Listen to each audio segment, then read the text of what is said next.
Welcome to Not Milk Never Milk. Subscribe if you're lactose intolerant. In this video, I will show how to replace a cabin air filter for a Nissan Frontier. First, locate your glove box on the passenger side of the vehicle.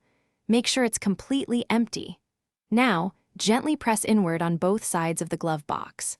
This will release the retaining stops, allowing the glove box to swing down further and give you access to the filter housing behind it. Next, you'll see a small dampener arm on the right side of the glove box. Carefully detach this arm. Once it's free, you can unclip the filter housing cover, which usually has 2 or 3 clips. This will expose the old cabin air filter. Before removing it, take note of the airflow direction arrow printed on the old filter. This is crucial for correct installation. Now, gently pull out the old cabin air filter. It might be quite dirty, so have a trash can ready. Take your new filter and ensure the airflow arrow points in the same direction as the old one, typically downwards. Slide the new filter into the housing, making sure it sits flush.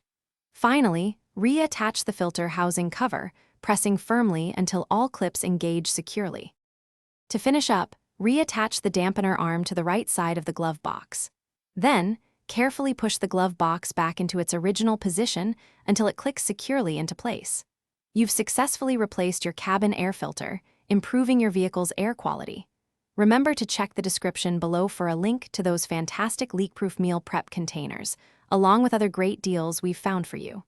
Enjoy cleaner air on your drives. Thanks for watching. If this was helpful, leave a like and consider subscribing. See you next time.